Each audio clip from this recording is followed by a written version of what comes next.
Trying to refresh or connected? Seems to be connected. Hey, how you doing? Yes, in fact, I will be talking about slavery in this live. Yes, it's often not discussed, and willfully so. But there's a point to why I will be talking about slavery, and it's a different definition than what I actually had wrapped my head around in the first place and what I thought slavery is about. But that's not the main point of this video. The main point of this video actually is we're on part number 4 of reading The Richest Man in Babylon. Okay, it's kind of I'm using it as a study guide to teach my daughter about the fundamentals and essentials and basics of finance. And this book right here, The Richest Man in Babylon, will give you that. So what I have discovered in just handing this book to my daughter and say, hey, read this. She was done in like 6 minutes, and I asked her what it was about, and she said wizards and warlocks and magical places, and I'm like, what book did you read? This should be about money and finance, saving it, budgeting, and like investing in all sorts of good stuff, not wizards, warlocks, and magical places. So I reread it, and then I discovered while rereading it, one, this book was written in 1925. So yes, the language is a little bit tricky from how we speak today.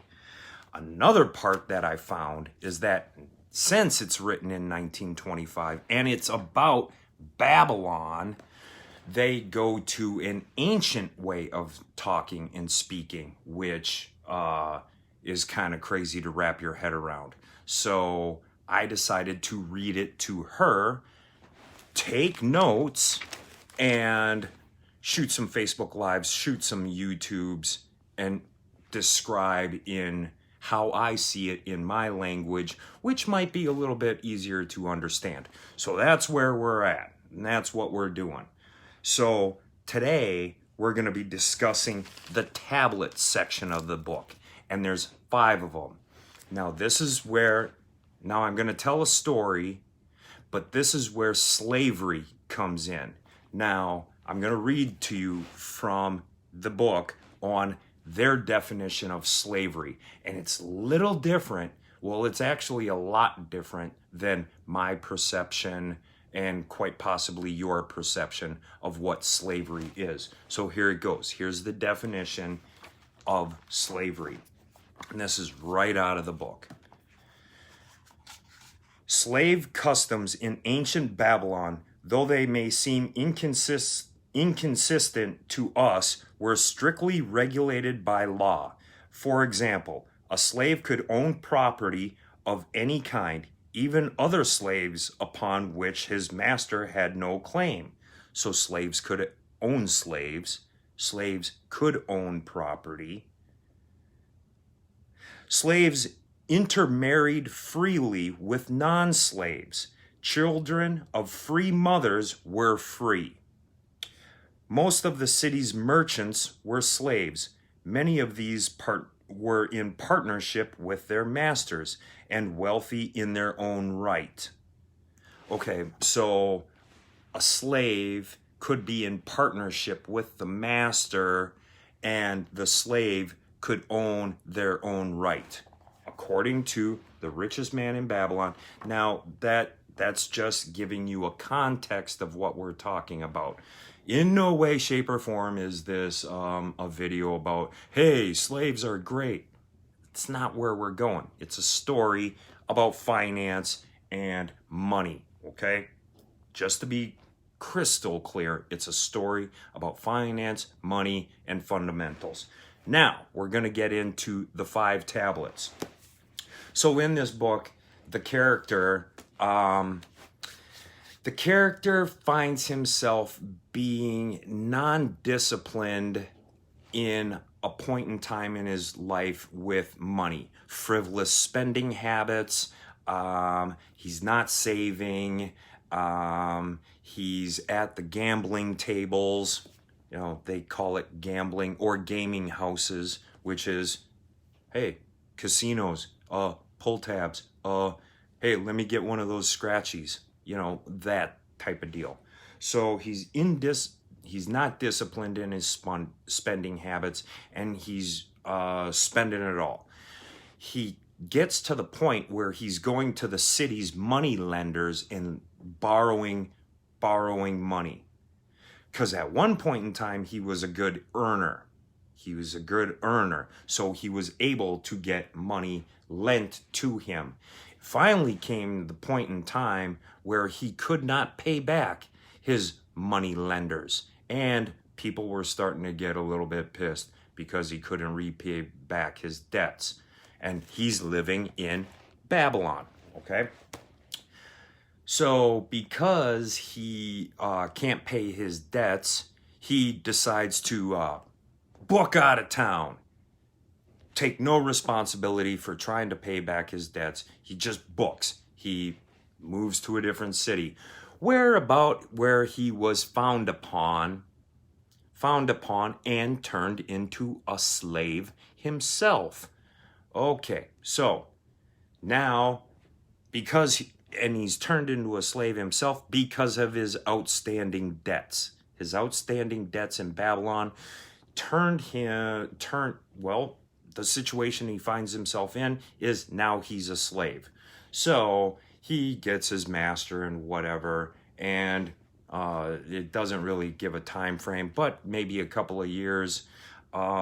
His heart is filled with, I don't have a slave mindset. This is all crazy to me. I'm not where I need to be. I need to get out of this situation. So he does. And upon these 5 tablets, he returns to Babylon. Now, on these 5 tablets is his plan for getting out of debt. Let's go into it. All right.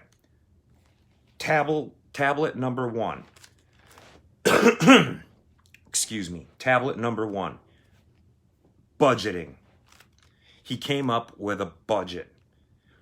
He put 1/10 to pay himself for his own investment purposes. 1/10 he's saving to fatten his purse, as the terminology says, fatten his purse, which to us means bigger bank account, bigger stacks, bigger racks. Give me more racks. So he's saving 10% for himself for investment, okay? 7/10 to live off, and essentials. No more than 7/10 of his coins. Okay, so 7/10 to live off. Shelter, food, clothing, the essentials. No more than 7/10 in his budget. Okay, that's tablet number 1. That could be good for us. If you find yourself in debt, create a budget. Figure it out. Save your 10% for investing. And use 7/10 to live off for your essentials. Now, you're like, well, that doesn't equal 100%. You're correct. That's where tablet number 2 comes in. Tablet number 2 is he's going to take 2/10 to pay off debt. Okay, so he's got 1/10 saved. He's got the 7/10 that he's living off. The other 2/10 he's going to use to pay off debt. All right, that leads us to tablet number 3. Tablet number 3 is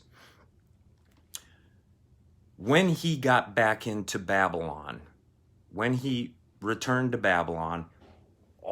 Remember, he left as a slave. He returns to Babylon. His creditors still think he should be a slave, and probably have washed him up as, I'm never going to see my money again. Okay? That's what the creditors are thinking. So this dude cat shows up to Babylon with the intention of paying off his debts. So what does he do? Tablet number 3, he takes 100% accountability for his actions. And he's transparent with every single creditor and every single person that he owed money to, every single one, goes and has a crystal clear conversation with that creditor, and says, hey, my bad. I really screwed the pooch on this one, but I feel in my heartstrings of heartstrings, I need to pay you back. 1, you deserve it because you took the chance on me to loan me the money in the first place. 2, I'm walking around with guilt and shame and my head held low. I don't like that feeling. That's a bad feeling. So he has these conversations, and the creditors are like, okay, well, pay me first. And he's like, whoa, slow your roll. I only have 2/10 of my monthly budget to pay creditors. This person, the camel trader, the cloth maker, the bread grain guy, the gold lender, whoever it is. I only have 2/10 every single month to pay off. It's going to be a slow process, but hey, my head's in the game. I'm in the right spot. I'm determined to pay you back. And he gets mixed reactions. A lot of the people are, as you can, imagine, are the pay me first. Why don't you just pay me first? Well, it's all kind of equal. I can only do what I can do. Now, how does this translate into you in your life, and how could you use this as a tool for you coming off of these 5 tablets from the Richest Man in Babylon? Have an open and honest communication with the people that you owe money to, such as your credit card companies. Go ahead, give them a call. And be like, I've missed the last couple of months of payments. I know that I should be paying you back, but hey, the time being at the time we're in, things are really tough. With having an open and clear communication with your debtors, that they're more than likely to understand. So, number 3, he took accountability. He had transparent, clear communication and set out a plan. All right? Moving on. Number 4, know thy math. Stick to the plan and take note of progress. Okay, know the math. What this gentleman did in the book is he wrote down every single gold shilling, copper piece, silver piece that he owed to each person, and had a tally sheet. So he was starting to wrap himself and embrace the numbers of his debt. He's also embracing the numbers of his, remember that 10% savings, that 10% for himself that he was paying? He's also keeping track of that, okay? So, well, these are my notes for the book, but however you want to do that in your life. Now, he had his on a clay tablet that he's, wow, we have apps for that. And I'm even old school. I write stuff down. I'm a writer downer. But however it works for you, know your numbers, know your math. Know what's coming in, know what you owe, know what you're saving. All right? That's tablet number 4. And then take note of the progress. Okay, this is where, this is the part that will get his head from feeling all like down and walking around in shame because he knows he's a piece of crap for not paying his debts. And he knows that, geez, I made some bumbling, stumbling, stupid decisions. But look at the progress I'm making. Every full moon, they call them every month, they call them full moons in the book. Every full moon, his debts are getting smaller. His purse, or what we would call bank account, his purse is getting fatter. So debt is reducing, purse is getting fatter. Now he can go from shame, embarrassment, and hating on himself to actually rising your head up a little bit and feeling proud about the effort that he's making. You can too. All right. Tablet number 5 is self-awareness, discipline, respect, confidence for oneself and others. Whoa, what does that mean? Okay, well, he actually had a clay tablet and started chiseling in it the progress he's making and how it's making him feel and the results. All right? So he's aware of the plan that he put in place. He's aware that discipline is necessary and key to this whole plan of 5 tablets to work out. The discipline, okay, it's hard. It's hard to save 10% every single month and pay to yourself. It's super easy to get a pizza with extra pepperoni. Super easy. That's where the discipline kicks in. Well, pizza's just like an example.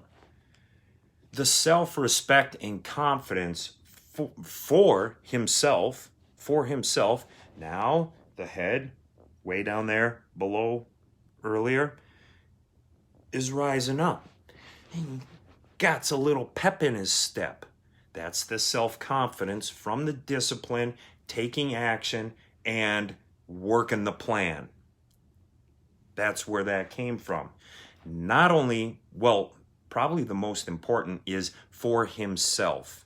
For himself.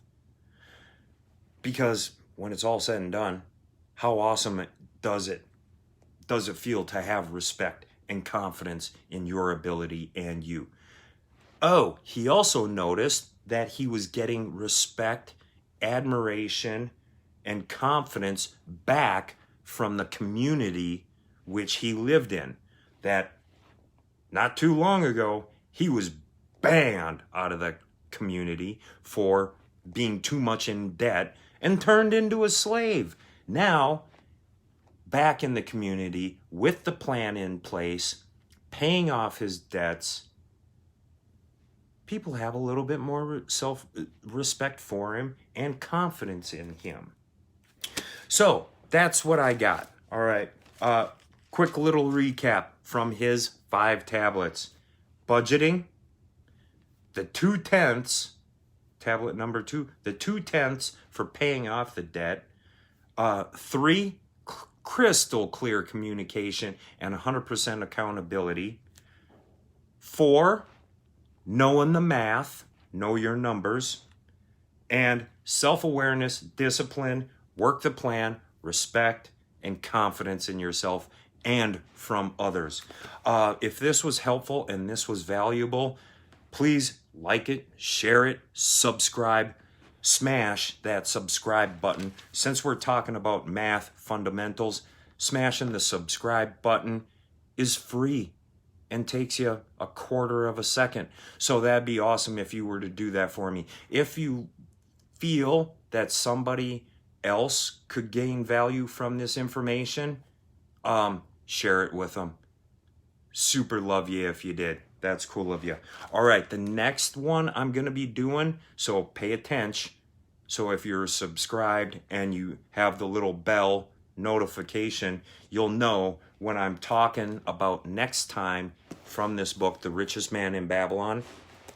The luckiest man in Babylon and the key to his success. That's where we're leaving off.